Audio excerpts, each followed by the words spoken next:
Pada tahun 645 Masehi, Kekaisaran China dari dinasti Tang berambisi memperluas wilayah kekuasaannya hingga perbatasan kerajaan Goguryeo, yaitu salah satu kerajaan kuno di Korea.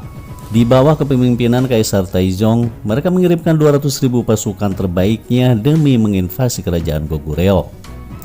Pihak kerajaan pun mencoba menghadang serangan tersebut dengan mengarahkan 150.000 pasukan yang dipimpin langsung oleh Jenderal Yeon. Pertempuran dahsyat pun terjadi di perbatasan wilayah Pegunungan Jupil.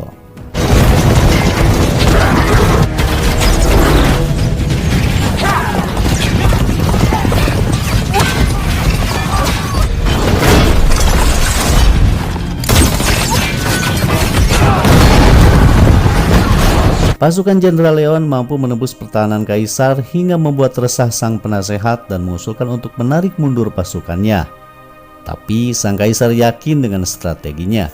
Sementara pasukan Jenderal Yeon terus menyerang, mengobrak-ngabrik dan merasa sudah berada di atas angin. Dan pada saat itu pula pasukan berkuda kaisar tiba-tiba muncul dari balik bukit dan menggempur habis-habisan bala tentara Jenderal Yeon. 이세민이 군사를 승리했습니다.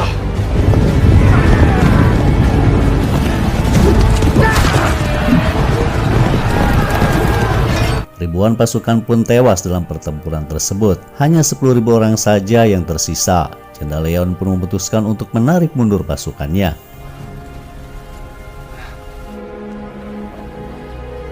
Sementara pasukan Kaisar Taejong telah berhasil melawan seorang cenayang bernama Simi yang memiliki kemampuan bisa melihat ke masa depan.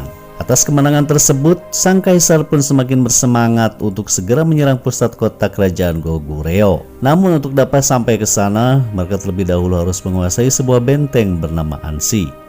Kaisar dan para petinggi pun berencana merebut benteng tersebut dengan tanpa pertumpahan darah, karena kaisar menganggap bahwa benteng Ansi itu adalah lemah dan terlalu kecil.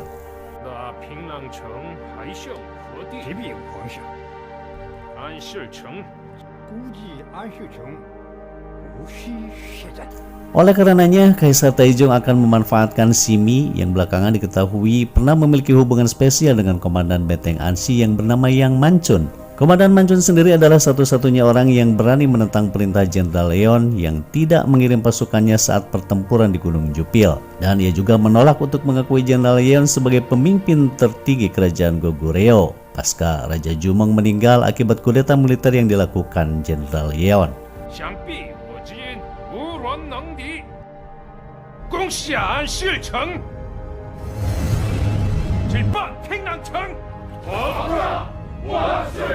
Semenjak itulah Komandan Manchun pun dianggap sebagai pengkhianat. Oleh karenanya, Jenderal Yeon pun meminta Samul, seorang prajurit muda yang memiliki latar belakang penduduk Ansi, untuk menyusup ke dalam benteng dan menghabisi Komandan Manchun. 목숨을 바쳐서라도 반드시 임무를 완수하겠습니다.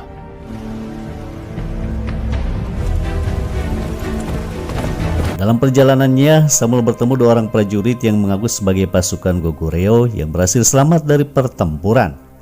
Mereka menawarkan diri untuk membantu Ansi dalam mempertahankan bentengnya jika diserang pasukan kaisar. Tanpa curiga, Samul pun mempercayainya dan membawa mereka menuju ke Ansi.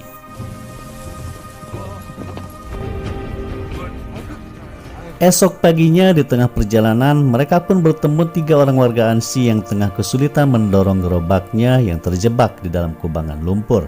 Dan salah satunya mengaku bahwa dia adalah Komandan Manchun itu sendiri, yaitu orang yang sedang mereka cari. Namun orang kepercayaan sang komandan yaitu Chu pun menaruh kecurigaan pada mereka bahwa mereka adalah sebagai mata-mata. Ternyata dugaannya pun benar. Hal itu terbukti ketika 2 orang asing tersebut mencoba menghabisi Manchun. Beruntung serangannya pun dapat digagalkan. Kemudian Chu pun membunuh mereka berdua dan membiarkan Samul tetap hidup untuk diinterogasi. 난 접자가 아니야. Samul beralasan bahwa kedatangannya ke Ansi adalah untuk membantu pertahanan benteng tersebut dari serangan pasukan Tang. Karena sebenarnya Samul sendiri berasal dari Ansi, yaitu dari suku Elbul.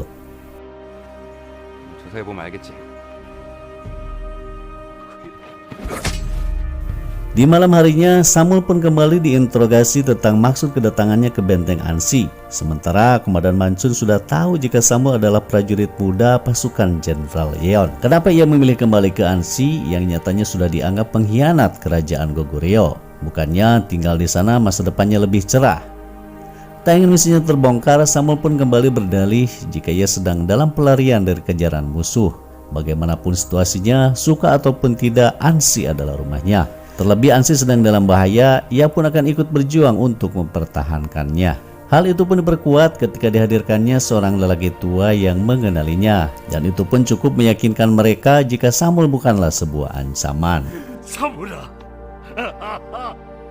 인사를 제대로 하지 않고 Setelah itu, Samul pun mulai diperkenalkan dengan para petinggi Ansi, meski dalam hati kecilnya Komandan Mancun belum sepenuhnya mempercayai Samul. 너도 안시 성민이니? 감사합니다, 성주. Di malam berikutnya, Samul berniat menyelesaikan misinya. Ia mengambil sebilah belati pemberian Jenderal Yeon, lalu membuntuti Komandan Mancun yang sedang pergi tanpa pengawalan, dan menunggu saat yang tepat untuk mengeksekusinya. Namun ia mengurungkan niatnya ketika melihat Mancun mendatangi rumah warganya dan membawa makanan untuk mereka. Hati dan pikirnya pun bergejolak, siapa sebenarnya Komandan Mancun ini? Ia begitu baik dan perhatian pada warganya, sementara di sisi lain kerajaan menganggap Mancun sebagai pengkhianat. Sungguh ini hal yang kontradiktif.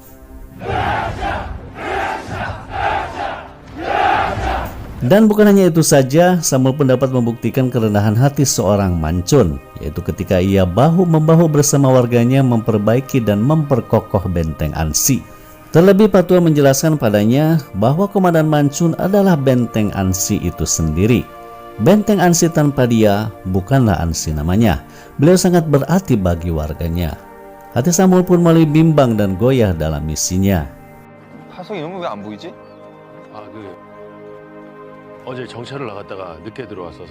Komandan Mancun pun menanyakan salah satu perwiranya bernama Paso yang kebetulan tidak hadir bersama yang lainnya. Setelah mencarinya, ternyata Paso kedapatan sedang bersama BK, yaitu adik kandungnya Mancun. Mereka adalah sepasang kekasih.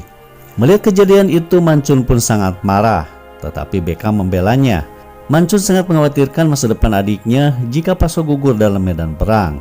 BK pun menjawabnya itu adalah urusan mereka berdua. Jawaban BK membuat Mancun pun terdiam. 그건 우리가 떠안아요.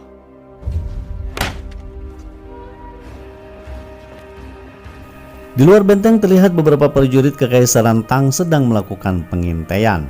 Komandan Mancun memerintahkan semua unit pasukan untuk bersiap menghadapi serangan. 미리 정탐을 하러 온 것이야. 빨리 도착했네요. 준비해라. Kemudian ia meminta Samul untuk merapikan jenggotnya dengan pisaunya. Di saat itulah Samul pun terlihat gugup dan gemetar. Sebenarnya itu adalah kesempatan baik bagi Samul untuk menuntaskan misinya. Tapi entah apa yang terjadi dengannya, seakan-akan tangannya kaku, gemetar, dan tak kuasa melakukannya. Itu ternyata jebakan Mancun untuk membuktikan kecurigaannya kepada Samul. Sikap Samul telah membuktikannya. Tak ada hal lain yang dilakukan Mancun selain berpesan bahwa sekarang bukan waktunya dan kau akan memiliki banyak kesempatan. Kata-kata yang membuat Samul pun terdiam kaku. 지금은 하지 마라. 언제든지 기회는 있다. Chu ingin membunuh Samul tetapi komandan pun melarangnya. Terlebih saat itu suara trompet meraung menandakan perang akan segera dimulai. Komandan Mancun meminta semua perwiranya untuk segera bersiap dan Samul diberi tugas sebagai pembawa bendera kebanggaan Ansi.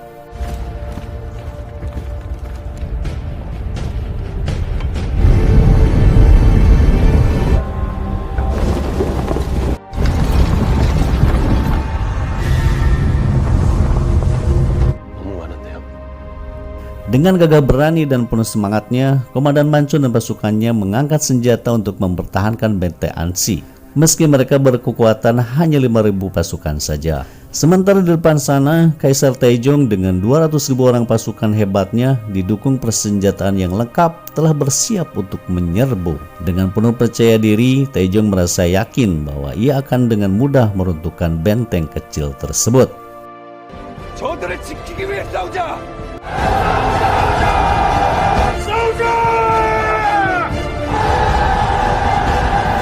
Diawali dengan tembakan pasukan pelontar batu menghujani benteng Ansi. Namun benteng itu pun tak roboh dan hanya mengalami kerusakan kecil saja.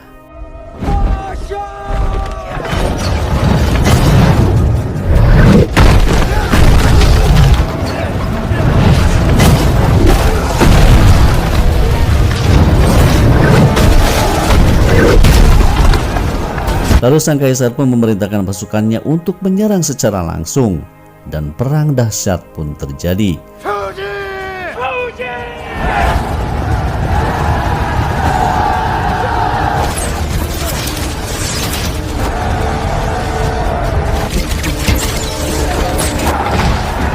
Berbagai strategi pun dilakukan, tapi pasukan Ansi mampu mematahkannya.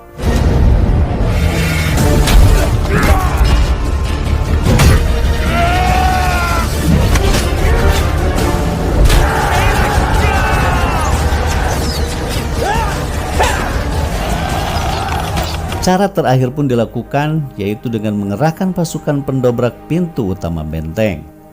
Di saat konsentrasi pasukan kaisar menuju pintu utama benteng, disitulah ada titik kelemahan mereka. Komandan Mancun segera memerintahkan Paso dengan pasukan berkudanya untuk menyerang.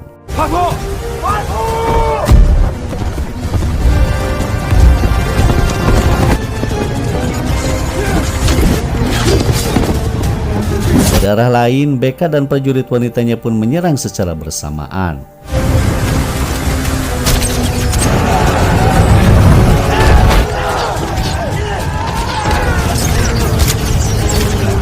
Ketegangan pun terjadi ketika pasukan kaisar telah berhasil mendobrak pintu utama benteng. Samul yang tampak ketakutan itu pun segera memberitahu Mancun tentang hal itu. Tapi Mancun tak terlihat gentar sedikit pun karena ia memiliki strategi khusus untuk mengatasinya. 성문은 뚫리지 않는다.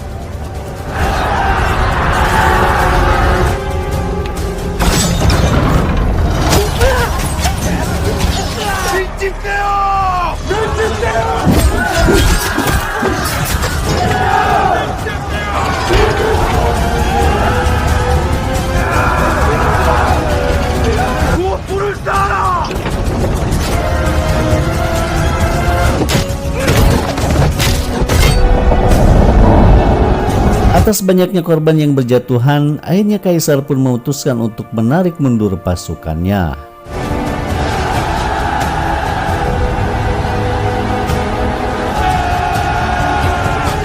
Dan di malam harinya, atas rasa penasarannya, Samul pun mendatangi Mancun dan bertanya kenapa ia tidak menghukumnya jika sudah mengetahui bahwa ia adalah suruhan Jenderal Yeon untuk menghabisinya. Menurut Mancun, percuma saja ia membunuh Samul karena setelah itu Jenderal Yeon akan menyuruh utusan lainnya jika Samul gagal menjalankan tugasnya. 성주를 해할 짜임을 알고도 왜 저를 내버려 두는 겁니까? 너를 죽여봤자 무슨 소용이 있겠냐. 연기소문이 또 다른 데로 말일 텐데. Sementara di ruangan lain, semua prajurit merayakan kemenangannya dan para warga pun diam-diam menjarah senjata musuh yang meninggal untuk digunakan kembali oleh pasukan Ansi dan membereskan mayat-mayatnya. Kegelisahan Samul pun terbawa ke dalam mimpinya. Di satu sisi ia sudah mulai kagum dengan Mancun, tapi di sisi lain Samul pun harus segera menyelesaikan perintah Jenderal Yeon. Hingga akhirnya ia pun nekat akan menghabisi Mancun malam itu juga. Akan tetapi tekad yang sudah bulat itu pun seketika menjadi pecah, tak sanggup ia melakukannya. Terlebih ketika Samul menanyakan kenapa Komandan Mancun tidak mengirimkan bantuan saat pertempuran di Gunung Jupil. Mancun pun menjelaskan bahwa menurutnya pertempuran di alam terbuka sama saja dengan bunuh diri. Ia lebih memilih mempertahankan benteng dan warganya daripada mati sia-sia. Banyak orang yang harus ia jaga di benteng tersebut dari ancaman pasukan Tang. Di saat bersamaan tiba-tiba Chu pun melapor bahwa pasukan Tang kembali menyerang mereka. Mereka pun segera mempersiapkan pertahanan terbaiknya.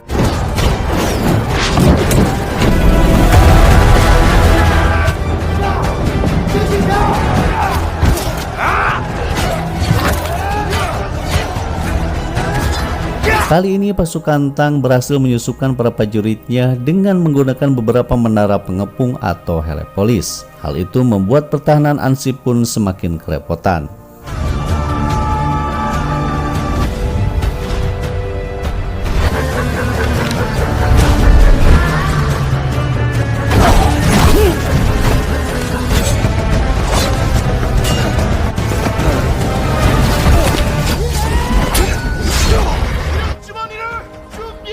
Namun dengan strategi briliannya, Komandan Mansum pun dapat menghancurkan menara-menara pengepung tersebut satu persatu. Formasi serangan pasukan musuh pun mulai kacau, bahkan tidak sedikit yang melarikan diri.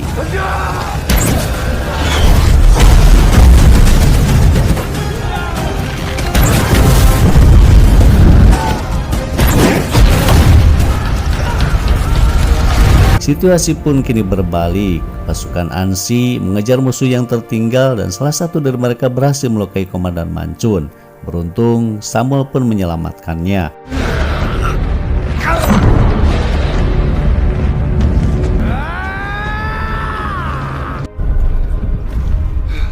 Sang kaisar pun sangat geram. Ia seakan tak percaya benteng sekecil Ansi itu pun dapat menahan serangan mereka. Ia pun segera menarik mundur kembali pasukannya.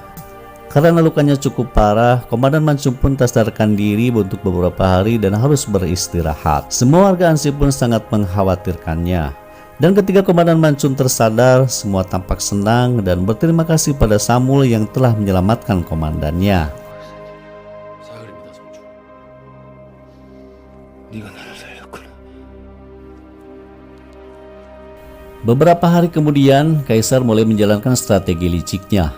Ia menyuruh Simi, si cenayang itu, untuk pergi ke Ansi dan memberitahu Komandan Mancun jika dirinya telah mendapatkan ramalan tentang masa depan kekalahan Ansi dari pasukan Tang, agar Mancun dan pasukannya segera menyerah dan tunduk pada sang Kaisar.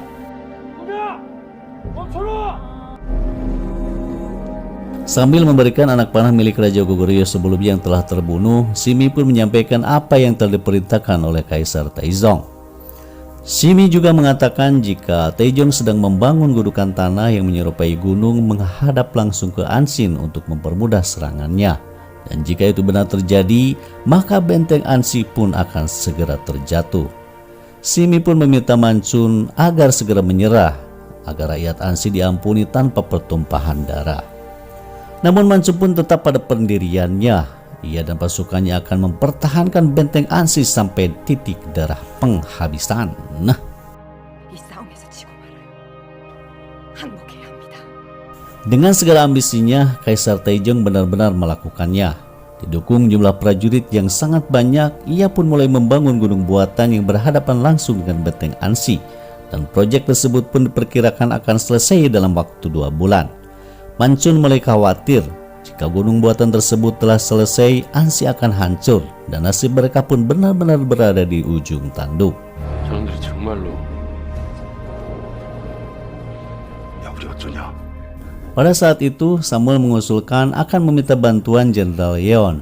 Tetapi Komandan Mancun merasa pesimis Jenderal Yeon akan membantunya karena Ansi sudah dianggap sebagai pengkhianat kerajaan. Lalu Paso pun menawarkan diri bersama pasukan kudanya untuk menyerang Taizong secara diam-diam ke perkemahannya, memanfaatkan situasi lengah pasukan Tang yang sedang sibuk membangun gunung buatan.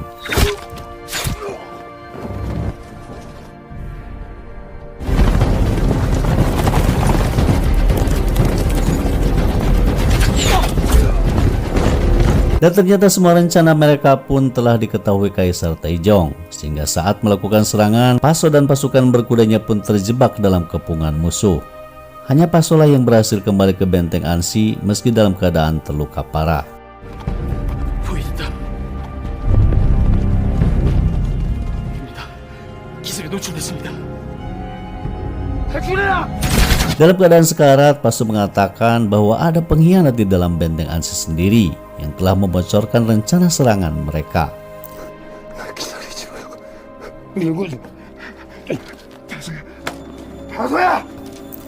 Belakangan diketahui bahwa pengkhianat yang dimaksud adalah Simi, si peramal itu. Simi mengakuinya dirinya lah yang telah membocorkan rencana serangan tersebut dengan alasan demi menyelamatkan penduduk Ansi. Menurutnya, menyerah adalah satu-satunya cara agar penduduk asli tetap hidup. Tanpa diduga, Samuel pun langsung menghabisinya, seraya berkata jika benteng Ansi tidak akan pernah runtuh. 안시성은 항복할 기회조차 없으니 이 전쟁에서 질 수밖에 없어요. 절대 용서할 수 없습니다. 집니다. 그만해!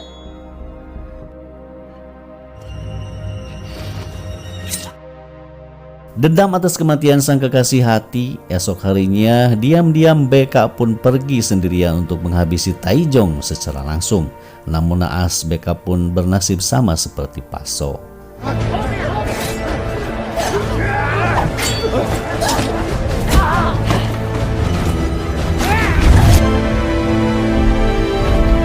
Sementara itu, tanpa mereka ketahui, Samuel pun pergi ke ibu kota untuk meminta bantuan, walaupun kemungkinan kecil Jenderal Leon mau mengerahkan tentaranya untuk membantu Ansi. Pengerjaan gunung buatan pasukan Tang pun sudah hampir selesai, lebih cepat dari target waktu yang mereka tentukan. Sedangkan di benteng Ansi sendiri belum ada pergerakan yang berarti untuk mengantisipasinya. Sampai akhirnya Komandan Mancun pun mendapat ide ketika melihat anak-anak sedang bermain pasir, yaitu dengan cara membuat terowongan bawah tanah. Saat itu juga ia pun mengumpulkan warga yang ahli dalam bidang tersebut, yang nantinya mereka akan membuat terowongan hingga sampai tepat di bawah gunung buatan dan merubuhkannya dari bawah tanah dengan cara membakar tiang-tiang penyangganya. 그때에 맞춰 우리가 토산을 점령해야 한다. 땅굴을 판다는 게 이게 쉬운 일이 아닌데 반드시 해내겠습니다. Penggalian pun mulai dilakukan dan berlangsung beberapa hari. Mereka pun bekerja tanpa henti demi sebuah harapan. Namun ketika mereka berhasil menyelesaikan terowongan tersebut, hujan lebat pun tiba-tiba turun dan mulai membanjiri terowongannya. Resapan air hujan pun membasahi tiang-tiang penyangga sehingga menyulitkan mereka untuk membakarnya.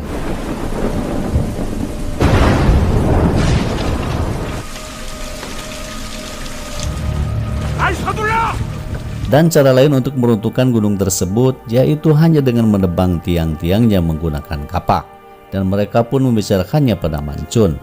Para penambang pun bersedia melakukannya walaupun resikonya mati terkubur di dalam tanah.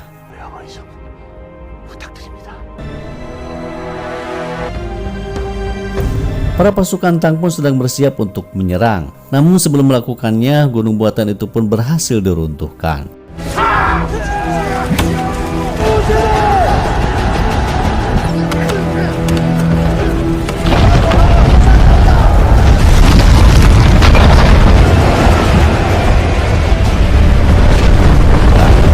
Membuat ribuan pasukan Tang pun lari terbirit-birit berhamburan untuk menyelamatkan diri. Komandan Mancun dan pasukannya menyerang balik dan berhasil mengambil alih gunung buatan tersebut.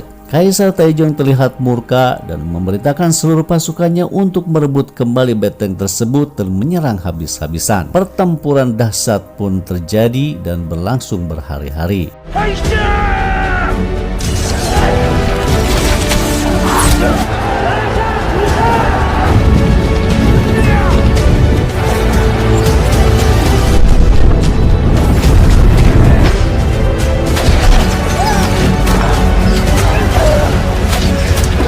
Ansi mulai kewalahan dan kehabisan amunisinya.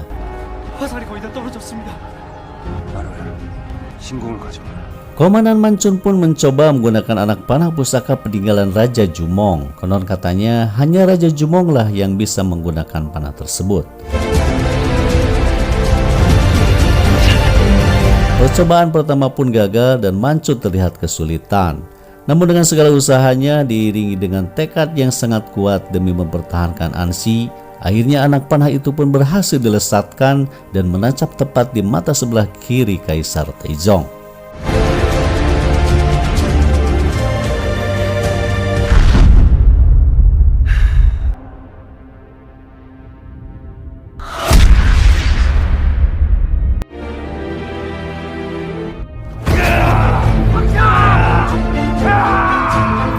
Sementara dari arah lain terdengar deru pasukan kuda mendekat ke arah benteng. Dan ternyata mereka adalah pasukan Jenderal Leon yang sengaja datang untuk membantu Ansi dengan kekuatan yang penuh. Rupanya Samuel telah berhasil meyakinkan Yeon bahwa Komandan Manchu dan seluruh penduduk Ansi bukanlah seorang pengkhianat. Mereka hanya bertahan demi menyelamatkan warganya. Penduduk Ansi pun sorak-sorai penuh bahagia menyambut kedatangan mereka. Sedangkan Kaisar Taijong pun memutuskan untuk kembali dan menarik mundur seluruh pasukannya dan kembali ke negaranya.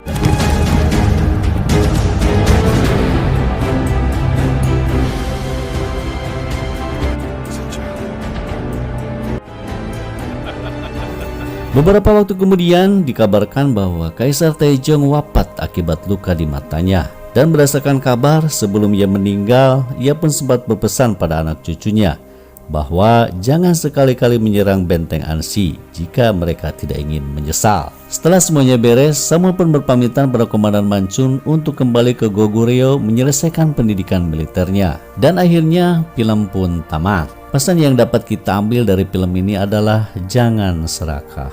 Karena keserakahan dan perbuatan tamak itu akan membuatmu terjatuh. Capailah cita-cita dan ambisimu dengan cara yang baik dan halal. Terima kasih sudah menonton sampai selesai. Mohon maaf masih terlalu banyak kekurangan. Tunggu video-video berikutnya.